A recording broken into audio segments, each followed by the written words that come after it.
Assalamualaikum warahmatullahi wabarakatuh.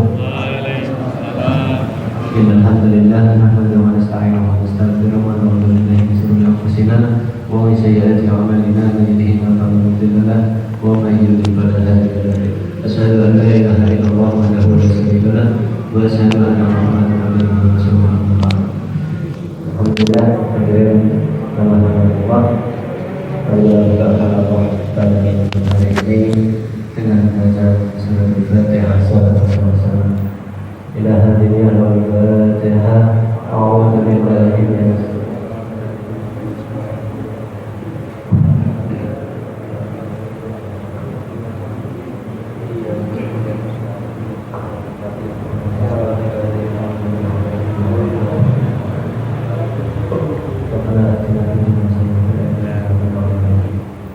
Baik jemaah Allah, mari kita lanjutkan atau kita lanjutkan bersama-sama halaqah malam hari ini seputar tanya jawab bagi jemaah mengenai segala sesuatu terkait keagamaan bagi yang ingin mempertanyakan atau memberi pertanyaan atau bertanya, kami persilahkan.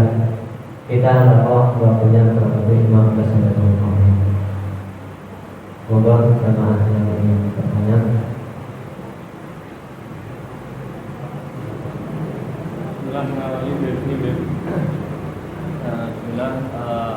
Assalamualaikum warahmatullahi wabarakatuh. Waalaikumsalam. Ini adapun masjid ini itu ada kurang lebih ada 3 tingkatan gitu. Ini yang ibaratnya paling tinggi, kemudian di luar di serambi, kemudian di bawahnya lagi, kemudian ada bawahnya, ini akan bertingkat-tingkat. Nah, saya mau bertanya berkaitan adapun ada batasan nah, yang disebut daripada serambi itu masih digunakan untuk sholat atau tidak? Ya, seperti itu. Nah, katakan di luar itu adalah serambi. Jadi kalau kita masuk di serambi tersebut, apakah harus dalam keadaan suci? Kemudian yang kedua, adapun saya mau bertanya batasan pada ketika memasuki masjid ataupun sudah pada serambi, masjid itu seperti apa? Terima kasih. Syukran. Bismillahirrahmanirrahim. Alhamdulillahirabbil alamin wa bihi nasta'in ala umuri dunya waddin. Wassalatu wassalamu ala sayyidil mursalin Muhammadin wa ala alihi washabbihi. Rabbi shrah li sadri wa yassir li amri wahlul 'uqdatam min lisani yafqahu qawli wa hdini qalbi wa saddid lisani bi sayyidina Muhammadin sallallahu alaihi wa alihi wasallam. Allahumma shalli wa sallim ala sayyidina Muhammadin wa ala adada ma fi ilmihi wa salatu wa salamu da'imin bi dawamillah wa ala alihi washabbihi. Amma ba'd, nawaitu ta'alumu wa ta'lim wa tadhakkuru wa tadhkir wa nafa'a wa intifaq wa ifadah wa istifadah wa al-hadd ala nafsi bi kitabillahi ta'ala wa sunnati rasulih sallallahu alaihi wasallam wa du'a ila al-huda wa dalalah ala khair ittiba'u maqasid taufiq subhanahu wa ta'ala. Alhamdulillah, berkaitan tentang masjid ya. Masjid itu adalah tanah yang diwakafkan untuk dijadikan sebagai masjid. Maka tanahnya itu jadi milik Allah Subhanahu wa taala, dan yang membedakan antara masjid, mushola, langgar itu niat wakifnya, niat orang yang mewakafkan. Nah, ketika dia itu wakafkan untuk jadi mushola, maka dia jadi mushola. Ketika jadi mushola, maka hukumnya itu menjadi hukum mushola. Kalau diniatkan untuk jadi masjid, maka hukumnya menjadi masjid. Perbedaan mushola sama masjid, masjid bisa kita itu niat i'tikaf. Kemudian kita nanti masuknya disunahkan untuk membaca doa masuk masjid. Kemudian seorang wanita yang haid tidak boleh masuk masjid. Seorang lelaki atau perempuan yang junub juga tidak boleh masuk masjid. Nah, kemudian yang menjadikan tolak ukurnya itu juga wakif atau orang yang mewakafkan.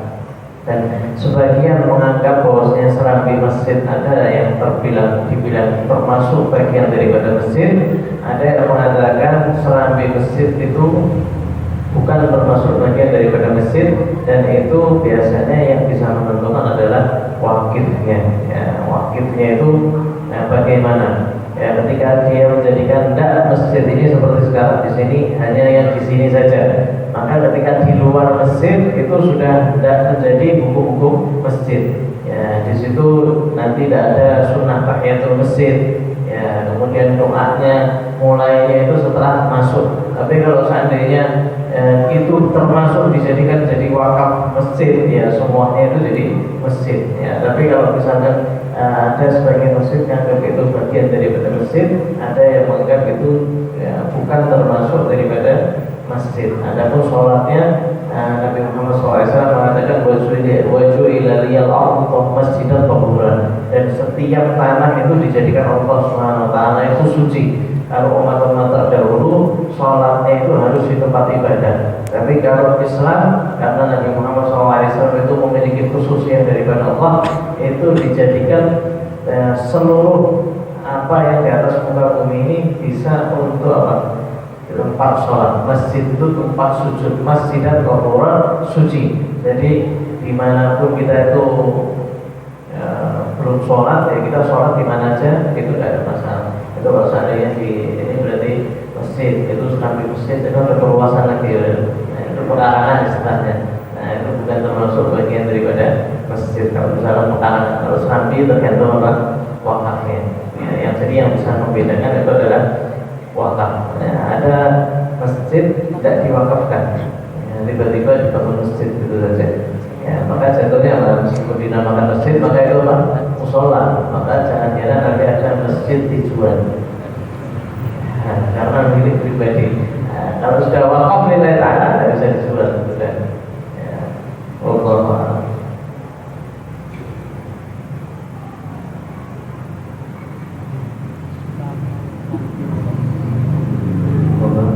Ibu mungkin ada yang bertanya.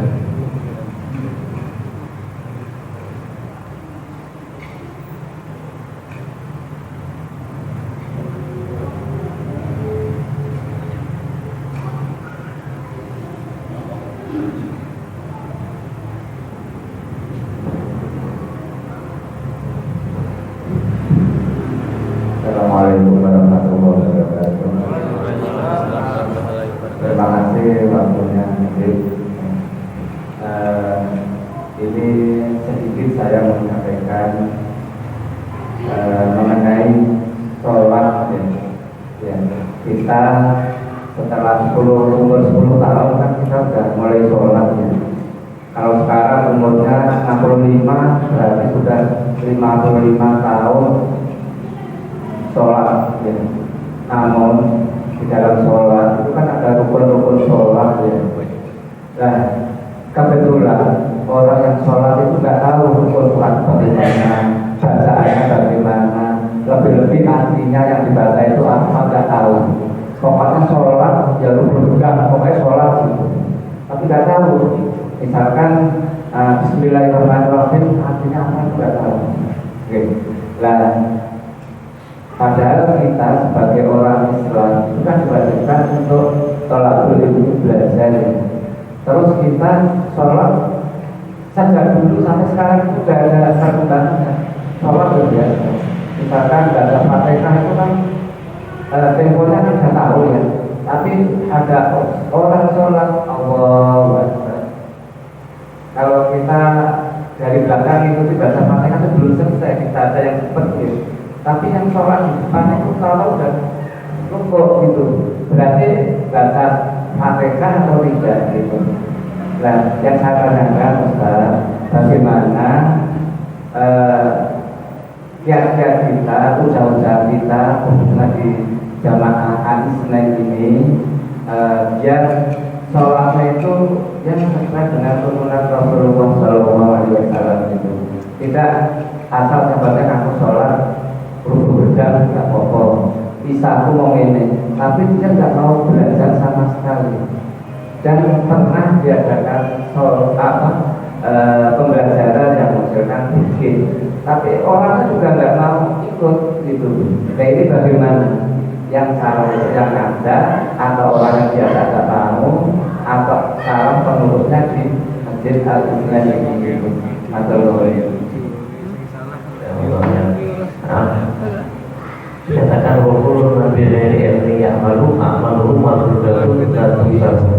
Setiap seorang itu yang dia beramal dan dia itu tanpa ilmu maka amalnya layak tidak diterima.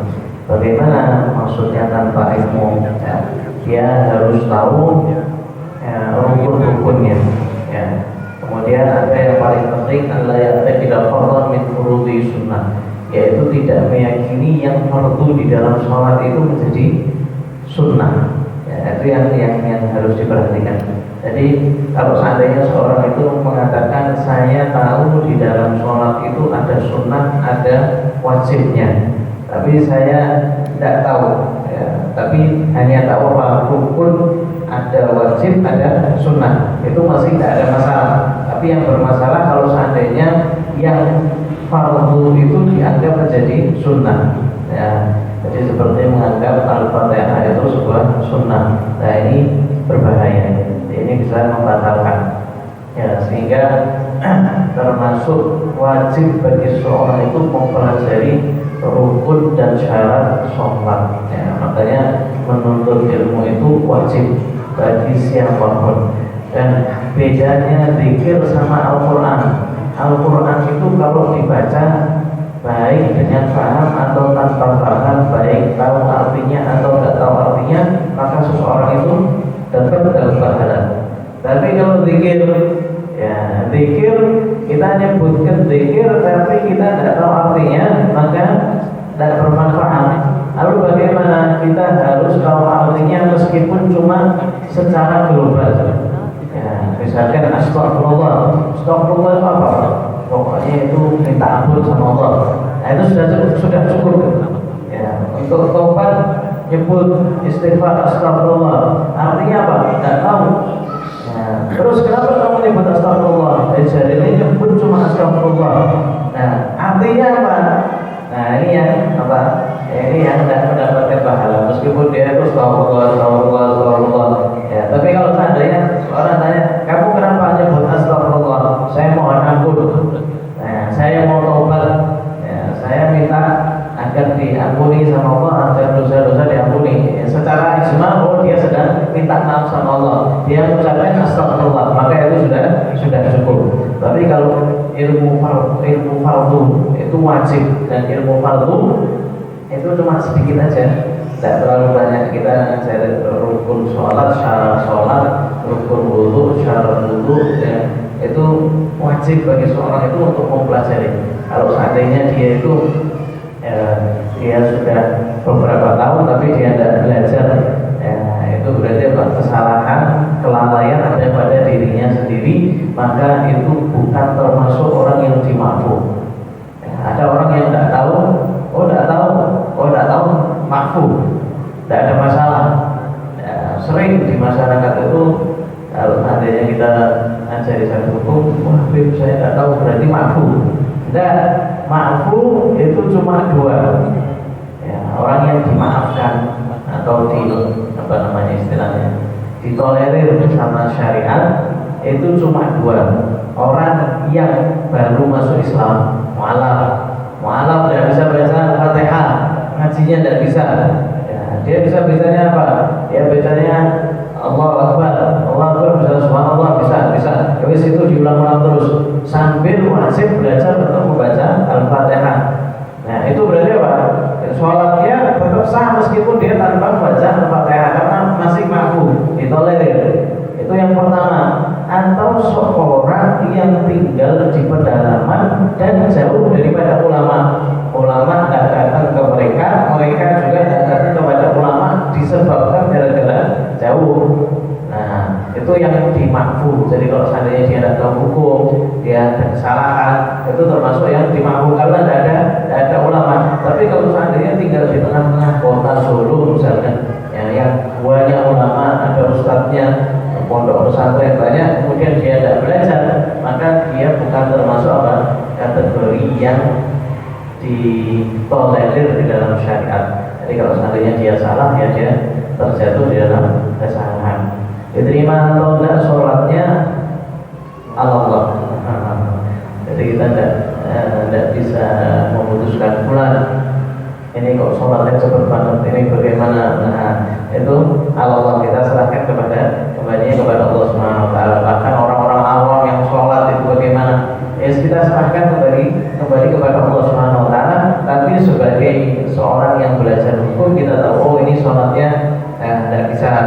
kita jadikan sebagai imam misalkan, dan seorang yang baca Al-Fatihah ya Rabbil Alamin. Nah, kita orang yang kita makmum misalnya, orangnya itu dia belajar alamin sulit. Ya, karena lidahnya memang tidak bisa, sehingga dia bisanya itu ngalamin sholatnya dia tetap sah, tapi kita di belakangnya tidak boleh. Untuk berada di belakang imam tersebut, kita wajib untuk mufaroqah. Sahnya, tidaknya sholatnya itu semuanya dikembalikan kepada Allah Subhanahu Wa Taala. Kalau seandainya dia sudah belajar tapi tidak bisa, ya sudah, itu tidak ada masalah. Dia sholat dengan lahjahnya, dengan lisannya. Orang yang di belakangnya dia tidak boleh jadi makmum kecuali kalau seandainya dia itu juga sama-sama tidak bisa bilang ain, sama-sama ngalamin misalnya. Ya wis sudah, itu sholat di belakangnya tidak ada masalah. Tapi kalau seandainya seorang itu tinggal di kota, maka dia wajib untuk apa? Untuk belajar. Dan salah satu yang paling bagus yang ditinggalkan oleh Rasulullah SAW adalah halaqah ilmu.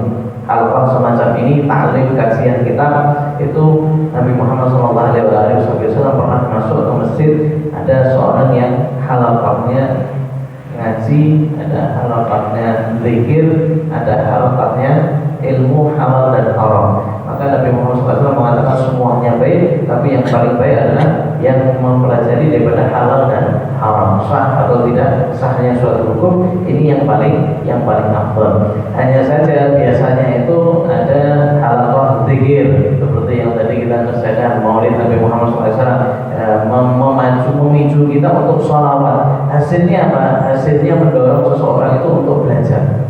Ya, jadi ada tahapannya. Orang tidak mungkin tiba-tiba langsung dari jauh daripada agama tiba-tiba orang langsung belajar, itu angel. Makanya para umat, ayolah sholawatan dulu, pakai rebana dulu, atrohan dulu, zikir dulu. Wis kamu datang rumah zikir, la ilaha illallah, la ilaha illallah. Nah, itu menggerakkan, memicu apa yang ada di jiwa kita. Akhirnya terdorong orang itu untuk mempelajari daripada agama. Ya, jadi harus ada apa? Pemicu, ya, sarana. Makanya dakwah itu kita berusaha kuat bagaimana caranya orang-orang itu kembali kepada Allah Subhanahu Wa Taala, dan harus dengan ilmu, Jadi ya, kajian semacam ini kalau ada di masjid itu bagus ya. Baca kitab, ini subhanallah ada ustaz di sini, dimanfaatkan kita kajian kitab, fikih atau akhlak atau apapun, karena ilmunya Rasulullah SAW itu ya, banyak. Dan ketika seorang itu belajar, dia bisa memahami siapapun dari kelompok manapun, itu bisa memahami. Tapi kalau misalkan ilmunya dia itu sedikit, maka mudah untuk menyalahkan. Ya, kan udah sepakat, mudah untuk menyalahkan. Tapi kalau ilmunya luas, oh dia memahami, oh dia caranya seperti ini. Karena di zaman Nabi Muhammad SAW, Nabi itu pernah katakan apa? Kalian jangan sholat kecuali di Bani Quraidah. Jadi mereka habis pulang perang, kemudian Bani Quraidah itu memutus perjanjian, khianat. Akhirnya Rasulullah SAW mengatakan kalian jangan sholat kecuali di Bani Quraidah. Maka mereka semuanya berangkat. Nah, ketika diberangkat di tengah perjalanan, waktu sholat asar mau habis, ya, sebagian orang sahabat ketika itu mengatakan, ayo kita sholat. Sebagian lagi mengatakan Rasulullah tidak menyuruh kita sholat kecuali di Bani Quraidah. Sebagian mengatakan itu Rasulullah kepingin kita itu cepat-cepat untuk berangkat, jangan nunda-nunda, jangan pakai sholat sih, langsung berangkat, segera, ini sudah darurat, harus berangkat. Sebagian lagi tidak, kalau Rasulullah kepingin kita sholat di Bani Quraidah. Mau sholatnya asar hilang, udah hilang, pokoknya kita sholat asarnya di Bani Quraidah. Maka ketika itu sahabat terbagi menjadi dua, bisa jadi dua. Ada sebagian yang sholat di perjalanan, sholat asar. Ada satu lagi tetap melanjutkan perjalanan. Setelah selesai sholat asar, yang kelompok yang pertama dia langsung nyusul, yang kelompok kedua dia keluar sholat maghrib, ya, sudah masuk waktu maghrib, dia sholat asarnya di Bani Quraidah. Dilaporkan kepada Nabi Muhammad SAW tentang perbedaan para sahabat ketika menafsirkan hadis Nabi Muhammad SAW, maka Rasulullah SAW itu diam, tidak menyalahkan pihak manapun. Ya, jadi tidak menyalahkan. Coba kalau kejadiannya zaman sekarang itu lapor-laporan kamu ini sholat kok. Zaman Nabi Muhammad SAW ada perbedaan, dari dulu itu ada perbedaan. Apalagi di zaman sekarang sudah pasti ada perbedaan. Akan tapi ketika kita itu belajar ilmu, maka kita mudah untuk memahami. Oh, ini mereka ngambil pendapatnya dari sini, daripada hadis ini. Oh, kita ngambilnya pendapat yang seperti ini. Oh, kita. Jadi ketika kita itu ngelihat masyarakat, kita itu adem. Allah Subhanahu wa taala semoga menerima ya, tapi tetap harus yang namanya ilmu. Nah, kita belajar sholat itu dari masih kecil sampai sekarang kita masih belajar sholat. Ya, sampai sekarang kita belajar sholat. Imam Ghazali itu salah satu daripada syarat sahnya sholat itu khusyuk, atau beliau menjadikan rukun sholat itu khusyuk. Khusyuk. Ya, jadi dia rasa takut sama Allah Subhanahu wa taala. Dan khusyuk itu apa? Tidak tahu mana sebelah kanan kita siapa, sebelah kiri kita siapa. Tidak tahu. Padahal kita lalur itu kita sudah tahu nyamuk yang kita gini. Ya, berarti tidak sabar. Menurut Imam Ghazali. Ya, makanya sampai sekarang kita itu belajar tetap sholatnya orang-orang sholat itu gimana. Itu masih kita pelajari.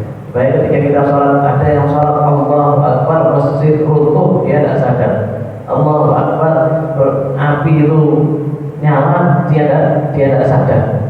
Nah, kita belum sampai tahapan itu.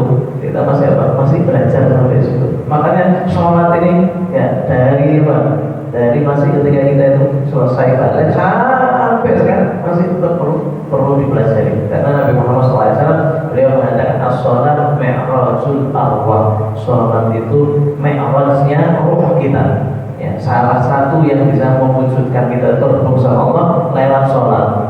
Ya, sholat kita terhubung sama Allah atau tidak? Atau kita terhubung sama pikiran kita, terhubung dengan apa yang kita lihat tadi, apa yang kita dengar, pikiran-pikiran juga kita.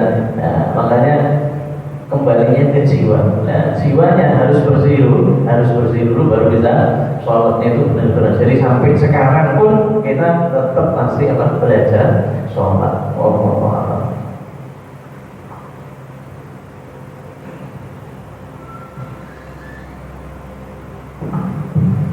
Assalamualaikum warahmatullahi wabarakatuh. Waalaikumsalam. Pas di hari Jumat ada datang umat ada. Dan sholat sunat tahiyatul masjid itu menunggu adzan atau dalam keadaan adzan. Saya pas datang di hari Jumat itu ada. Mau sholat tahiyatul masjid mendengarkan adzan dulu atau pas adzan sholat tahiyatul masjid tidak apa-apa. Cukup.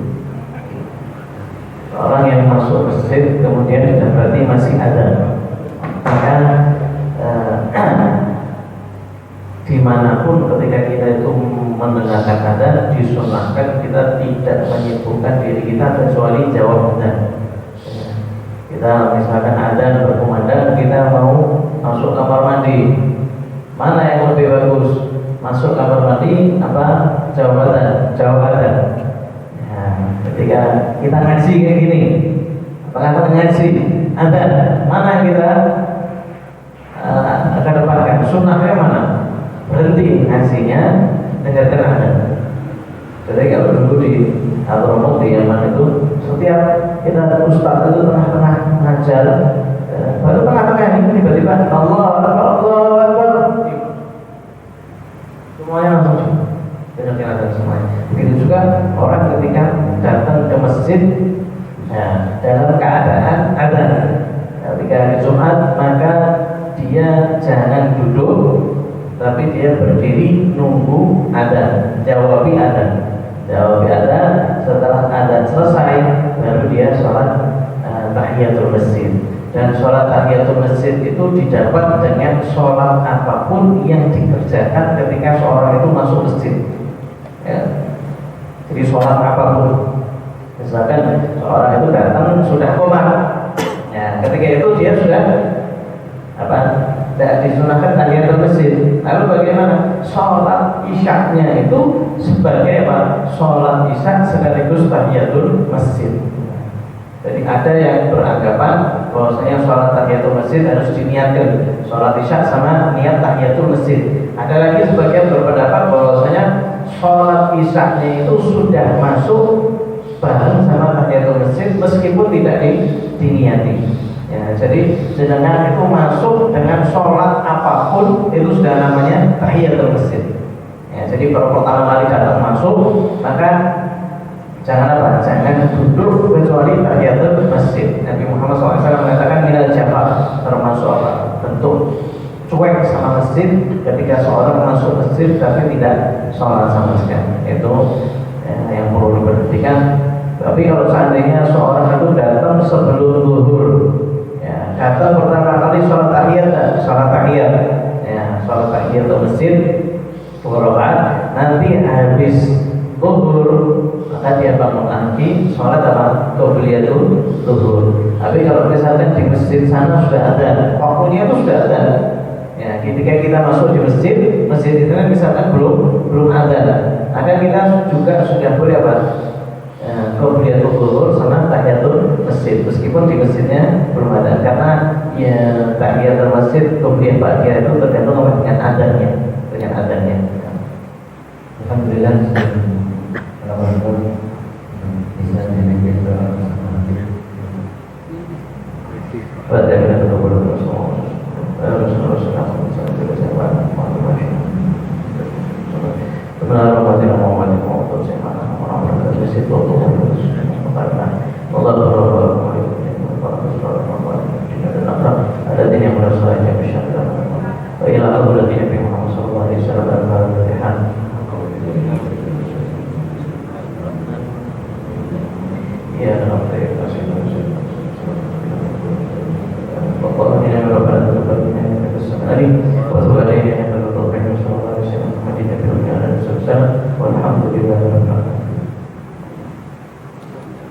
Alhamdulillah,